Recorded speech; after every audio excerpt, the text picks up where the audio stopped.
முழுமையாக சொல்லியிருக்கோம். பிறகு 2021 ஒரு 5 விதமான பாராமீட்டர் சொன்னேன். ஒன்று ஆக்சஸை பற்றி நான் சொன்னேன், இன்னொன்று ஈக்விட்டியை பற்றி சொன்னேன், இன்னொன்று இன்ஃப்ராஸ்ட்ரக்சரை பற்றி சொன்னேன், இன்னொன்று கவர்னன்ஸ் ப்ராசஸை பற்றி பண்ணேன், இன்னொன்று அவுட்கம்மை பற்றி நான் பேசினேன். ஆக்சஸை பொறுத்த வரைக்கும் 1 கிலோமீட்டருக்கு ஒரு தொடக்கப்பள்ளி, 3 கிலோமீட்டருக்கு ஒரு நடுநிலைப்பள்ளி, 5 கிலோமீட்டர் 7 கிலோமீட்டருக்கு high school, higher secondary school நீங்கள் ஆல்மோஸ்ட் எல்லாத்துலேயும் வந்திருக்கு. அது இல்லாமல் எங்கெங்கெல்லாம் நமக்கு பள்ளிக்கூடம் தேவை என்பதெல்லாம் சொல்லியிருக்காங்களோ அதையும் நம்ம கருத்தில் வைத்திருக்கணும். இது ஆக்சஸ். ஈக்விட்டியை பொறுத்த வரைக்கும் பாலின சமத்துவம். இன்னைக்கு கிட்டத்தட்ட 66 லட்சம் பிள்ளைங்க அந்த பையனும் 63 லட்சம் பெண்களும் படிக்கக்கூடிய அளவுக்கு அதையும் ஓரளவுக்கு நம்ம கொண்டு வந்துட்டோம். இன்ஃப்ராஸ்ட்ரக்சருக்கு நேற்றே சொன்னால் பேராசிரியர் அன்பழகன் பள்ளி மேம்பாட்டு திட்டத்தின் மூலமாக எவ்வளவு நிதி ஒதுக்கீடு செய்யப்பட்டிருக்குது, எத்தனை வகுப்பறைகள்லாம் நம்ம கட்டிட்டு இருக்கோம் என்பதை நான் இன்ஃப்ராஸ்ட்ரக்சர் மூலமாகவும் அதையும் நாங்கள் சொல்லிவிட்டோம். கவர்னன்ஸ் ப்ராசஸ் என்று வரும்பொழுது எப்படி ஒரு டிரான்ஸ்பர்ட்டாக ஒரு அரசாங்கம் இருக்கிறது. இப்போ நம்ம தமிழ்நாட்டு முதலமைச்சர் இருக்காருன்னு சொன்னால் சிஎஸ் இருக்கிறாரு, முருகானந்தன் சார் இருக்கிறார் ஐஏஎஸ். எங்களை பொறுத்த வரைக்கும் பார்த்தீங்கன்னா எங்களுடைய துறை சார்ந்திருக்கின்ற சந்திரமோகன் ஐஏஎஸ் இருக்கிறார், ஃபைனான்ஸ் செக்ரட்டரி உதயச்சந்திரன் சார் இருக்கிறார். அதே போன்று எங்களுடைய இதில் இருக்கிற ஐஏஎஸ் ஆஃபீஸர்ஸ்லாம் பார்த்தீங்கன்னா அது ஆர்த்தி மேடம் இருக்கிறாங்க, சங்கர் சார் இருக்கிறது, ஜெயந்தி மேடம் இருக்கிறாங்க, எங்களுடைய இயக்குநர்கள், எங்களுடைய துணை இயக்குநர்கள், CEO, DO, BEO, HMC. So ஒரு சர்க்குலர் தான் வந்தான். ஸோ நீங்கள் நான் பேசுகிறேன்னு சொன்னால் இதே பயன்படுத்தி கொண்டு அவர் அனைவருக்குமே இந்த நேரத்தில் என்னுடைய நன்றியை நான் தெரிவித்துக் கொள்கின்றேன். அதே போன்று அவுட்கம் இவ்வளவும் பண்ணி அவுட்கம் என்ன வந்திருக்கிறது என்று சொல்லும் பொழுது தமிழ்நாட்டோட முதலமைச்சர் ஒரு 7 விதமான உறுதிமொழியை திருச்சி மாநாட்டில் சொல்லி தான் நாங்கள் ஆட்சிக்கு வந்தோம். ஆனால் 4வது உறுதிமொழியாக இருக்கின்ற கல்வி சார்ந்து இருக்கின்ற ஒரு உறுதிமொழியில் பார்த்தீங்கன்னா இதோட இலக்கு என்பது 10 ஆண்டுகள், 5 ஆண்டுகள் இலக்கில் 10 ஆண்டு இலக்காக அந்த 7 உறுதிமொழியை சொல்லியிருக்கிறோம். அதில் நம்முடைய உள்நாட்டு உற்பத்தியை சார்ந்து நம்முடைய பட்ஜெட்டுக்கு மட்டும் நாங்கள் ஆட்சிக்கு வந்தால் 3 மடங்காக நாங்கள் ஒதுக்கீடு செய்வோம் கல்வித்துறைக்கு என்று சொன்னால் இன்னைக்கு வரைக்கும் பார்த்தீங்கன்னா அது 1.6 ஆண்டுக்குள் நீங்கள் 2% மட்டும் சொல்லலாம், 2 மடங்கு என்று சொல்லலாம். 10 ஆண்டுகள் கண்டிப்பாக அவர் சொன்ன மாதிரி அதை 3 மடங்காக அதை உயர்த்தி காட்டுவார் என்கின்ற நம்பிக்கை அனைவருக்குமே உண்டு. அதே போல இன்றைக்கு இந்த கற்றல் என்று வரும்பொழுது இந்த கற்றல் அளவு 17வது இடத்துல இருக்கும், 10வது இடத்துக்குள்ள நம்ம வந்துடணும் என்று சொல்லியிருக்கோம். மே மாதம் இறுதியில் நாஸோட ரிப்போர்ட் நமக்கு வரவிருக்கின்றது. அது இடையில நிதி ஆயோக் இன்னைக்கு சஸ்டைனபிள் டெவலப்மெண்ட் கோல பார்த்தீங்கன்னா இன்னைக்கு தரமான கல்வி வழங்குத 4வது தரவரிசையில் நம்ம ஏற்கனவே இப்போ நம்ம வந்திருக்கிறோம். நமக்கு டிராப் அவுட் ரேஷியோ பொறுத்த வரைக்கும் பார்த்தீங்கன்னா பிள்ளைகள் இடைநிற்றல் 16% இருக்கின்றது. இந்த 16% 5% உள்ள கொண்டு வந்துடணும் என்று தமிழ்நாட்டு முதலமைச்சர் சொல்லியிருந்தார். இன்றைக்கு இடையில இன்னைக்கு எலிமெண்டரி ஸ்கூல் என்று வரும்பொழுது பார்த்தீங்கன்னா இடையிலே இல்லாத ஒரு மாநிலமாக இருப்பது நம்முடைய தமிழ்நாடு என்ற பெயரை ஒன்றிய அரசு நம்மளை பாராட்டுகின்றது. இதில் ஹையர் செகண்டரி என்று வரும்பொழுது பார்த்தீங்கன்னா 7.7% இடைநிற்றல் இருக்கின்றது. அதையும் நாங்கள் சரி செய்வோம். நேஷனல் ஆவரேஜ் 14.1 இருக்கு. அதையும் நாங்கள் கொஞ்சம் கொஞ்சமாக குறைச்சிட்டு இருந்தோம். கண்டிப்பாக அதையும் நாங்கள் குறைப்போம் என்பதை நான் தெரியும். ஸோ இந்த மாதிரியான உறுதிமொழிகள் நாங்கள் சொல்றதுக்கு தகுந்தாப்புல அதை நோக்கி இன்றைக்கு நம்முடைய மாண்பு தமிழ்நாட்டு முதலமைச்சர் ஒவ்வொரு விஷயத்தையும் இன்னைக்கு பார்த்து நாங்கள் செய்து கொண்டிருக்கின்றோம். மாண்பு பேரவைத் தலைவர்களே, நான் இத்தனை திட்டங்கள் எல்லாம் சொன்னேன். அதில் குறிப்பாக ஒரு முக்கியமான ஒரு திட்டம் இந்த அவுட்கம், லேர்னிங் அவுட்கம்ல இப்போ எஸ்பிசியை பற்றி சொல்கிறேன். ஸ்டேட் பிளானிங் கமிஷன் ஒரு ரிப்போர்ட் கொடுக்க போகிறாங்க, நாஸ் ஒரு ரிப்போர்ட் கொடுக்க போகுது. இந்த ஸ்டேட் பிளானிங் கமிஷனோட ஏன் நாங்கள் ரொம்ப முக்கியமாக பார்க்கணும், அந்த ஸ்டேட் பிளானிங் கமிஷனோட ரிப்போர்ட்டை தான் நாடாளுமன்றத்திலே நம்மளுடைய மாண்புமிகு ஜனாதிபதி அவர்களை படித்து காமிச்சார். தமிழ்நாட்டை சார்ந்த எஸ்பிசி சொல்றது இந்த காலை உணவு திட்டத்தின் மூலமாக பிள்ளைகளுக்கு நினைவாற்றல் அதிகப்படுத்தப்பட்டு இருக்கின்றது, பள்ளிக்கூடத்துக்கு சரியான நேரத்துக்கு வருகிறார்கள், அவங்களால ஃபோக்கஸ் பண்ண முடிகிறது என்று சொல்லுகிறார்கள் என்று சொன்ன அந்த எஸ்பிசிக்காக நாங்கள் காத்துக்கிட்டு இருக்கோம். நல்ல விதத்தில், ஏன்னா எங்களுடைய பெருமதிப்புக்குரிய ஆசிரியர் மக்கள் மீது இருக்கின்ற நம்பிக்கையின் அடிப்படையில் சொல்றேன். நான் நல்ல விஷயத்தில் நல்ல விதமாகவே அந்த ரிசல்ட் வரும் என்பதை நான் தெரிவித்துக் கொள்கிறேன். இத்தனை திட்டங்கள் சொன்னாலும் பேரவைத் தலைவர்களே, இந்த சமூக சிக்ஷா அபியான் ஒட்டுமொத்தமாக இந்தியா முழுவதும் இன்றைக்கு பேசப்படுகின்ற ஒரு பொருள். 2152 கோடி ரூபாய் இன்னைக்கு நமக்கு வழங்கப்படும் சமூக சிக்ஷா அபியான் ஒருங்கிணைந்த பள்ளி கல்வி திட்டத்தினுடைய அப்ஜெக்டிவே என்னன்னா, ஒரு பிள்ளை கூட கல்வி கற்காம போயிடக்கூடாது என்பது அவங்களோட அப்ஜெக்டிவே. ஆனால் அவங்க சொல்ற அப்ஜெக்டிவுக்கு அவங்களே எப்படி எதிர்மறையாக இருக்கிறார்கள் என்பதுக்கு நான் சொல்றேன். அந்த அப்ஜெக்டிவ்லாம் எனக்கு கவலை கிடையாது. நான் சொல்ற கொள்கையை நீ ஏத்துக்க என்று சொல்லி உன்னோட 43 லட்சம் பிள்ளைங்க எக்கெடுக்கட்டு போனா எனக்கு என்ன, 32,298 ஆசிரியர் பணியாளர்கள் எப்படி போனா எனக்கு என்ன, நான் சொல்ற கொள்கை ஏத்துக்க என்று சொல்லக்கூடிய அந்த மனப்பான்மை தான் அந்த ஒன்றிய அரசு இருக்குது என்பதற்காக நான் சொல்றேன்.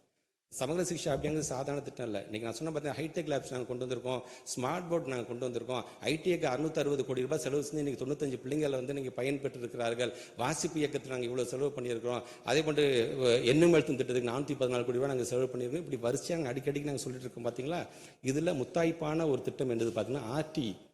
பிள்ளைங்க எல்லா பிள்ளையும் அரசு பள்ளியில் சேர்க்கணும் இல்லைங்க, தனியார் பிள்ளைய நான் சேர்க்கணுங்க. நான் ஒரு வீக்கர் செக்ஷனுங்க, ஏன் என் பிள்ளை தனியார் பள்ளியில் படிக்க கூடாதான்னு நினைக்கிறவங்களும் 25% ஒதுக்குறாங்க. பார்த்தீங்களா, அது யாரோட டைரக்ஷன் அந்த ஆக்ட் வந்துச்சுன்னா சுப்ரீம் கோர்ட் டைரக்ஷன் அந்த ஆக்ட் அந்த ஆக்டுக்கே எதிர்மாறாக இன்னைக்கு நாங்க பணத்தை தரமாட்டோம் என்று சொல்லும்போது தமிழ்நாட்டு முதலமைச்சர் சொல்றார், நீ சொல்ற கொள்கையை ஏத்துக்கிட்டு நான் கொடுக்கணும் அவசியம் கிடையாது, நீ 10,000 கோடி கொடுத்தாங்க தேவையில்லை என்று தமிழ்நாட்டு முதலமைச்சர்.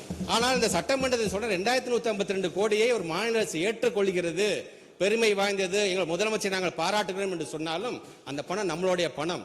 இங்க இருக்கின்ற ஒவ்வொரு சட்டமன்ற உறுப்பினருடைய தொகுதியிலே நீங்க பணியாற்றிட்டு இருக்காங்க பாத்தீங்களா, ஒவ்வொரு பொதுமக்களுடைய பணம் அது.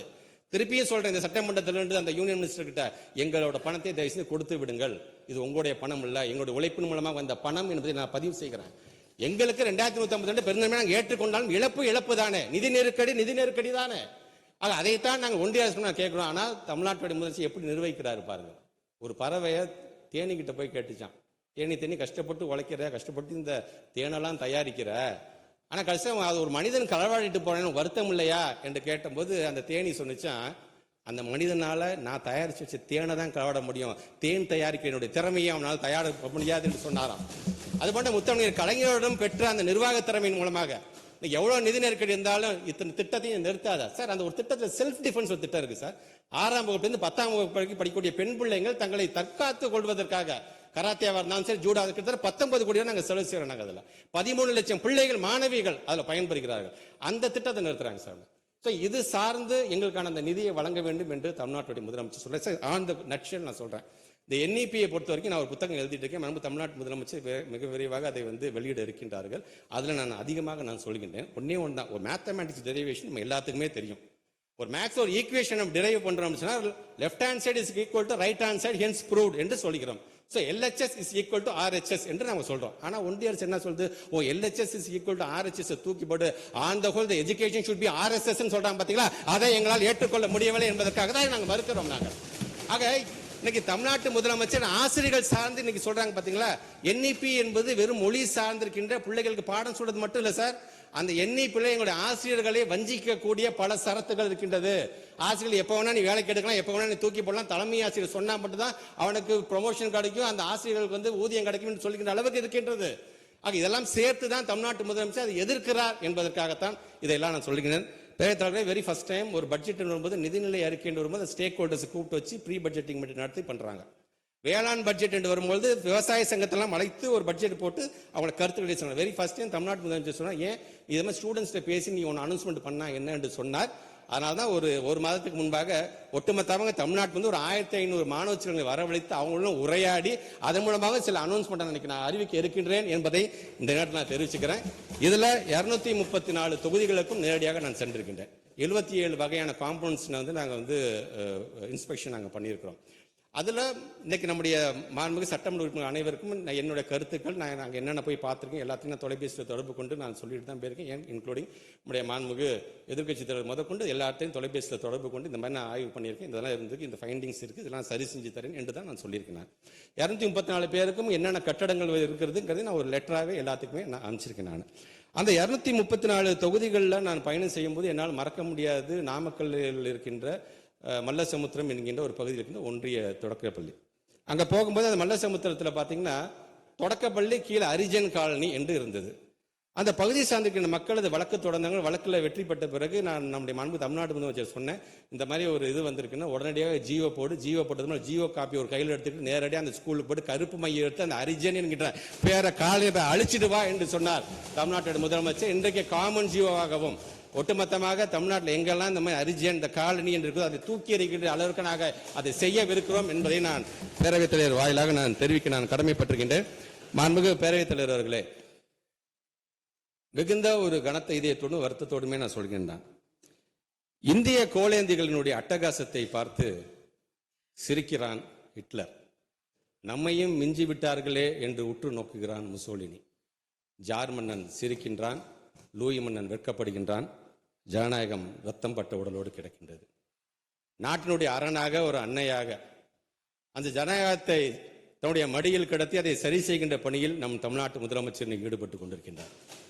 புராண கதைகளில் வருவது போல ஒரு சில விஷவண்டுகள் அவருடைய துடையில் ஒரு பக்கம் நுழைந்து மறுபக்கமாக வருகிறது, அவருக்கு ரத்தம் வருகின்றது. பரவாயில்லை, விஷவண்டுகளாக இருந்தால் அதுவும் தமிழ் வண்டு தானே என்று பெருமையோடு இருக்கிறார் தமிழ்நாட்டினுடைய முதலமைச்சர் அவர்கள். ஆக அப்படி பேரறிஞர் அண்ணா அவர்கள் சொன்னது போல மரத்தை வெட்டுபவன் களைப்பாறுவதற்கு இன்னொரு மரத்தினுடைய நிழலை தான் தேடுகின்றான். நம்மையும் ஒரு நாள் இவன் வெட்டுவானே என்று அந்த மரம் நிழல் தர மறுப்பதில்லை. அதுபோன்று நம்முடைய தமிழ்நாட்டோட முதலமைச்சர் தன்னை வஞ்சிப்பவர்கள் யாராக இருந்தாலும் சரி, தன்னை விமர்சனம் செய்வர்கள் யாராக இருந்தாலும் சரி, தனக்கு இடையூறு செய்பவர்கள் யாராக இருந்தாலும் சரி, அவர்களுக்கெல்லாம் அன்பை மட்டுமே மீண்டும் பரிசாக அவர் வழங்கி கொண்டிருக்கின்றார். அந்த அன்பு உள்ளம் அடுத்த ஆண்டு தேர்தல் முடிந்த பிறகு இந்த நாட்டையும் நாட்டு மக்களின் உள்ளத்தையும் ஆளும் என்பதை தெரிவித்து, அந்த அன்பு உள்ளத்தினுடைய வயது 72, அதில் இருக்கின்ற 7 என்பது அடுத்த ஆண்டு தேர்தல் முடிந்த பிறகு 7வது முறையாக திராவிட முன்னேற்ற கழகமே ஆட்சி பொறுப்பில் இருக்கும். அதில் இருக்கின்ற 2 என்பது முத்துவேல் கருணாநிதி ஸ்டாலின் எனும் நான் என்கின்ற 2வது முறையாக ஆளுநர் மாளிகையை அதர வைப்பார், நம்முடைய கொள்கை எதிரிகளை பதற வைப்பார் தமிழ்நாட்டுடைய முதலமைச்சர் அவர்கள். தமிழ்நாடு போராடும், தமிழ்நாடு வெல்லும்.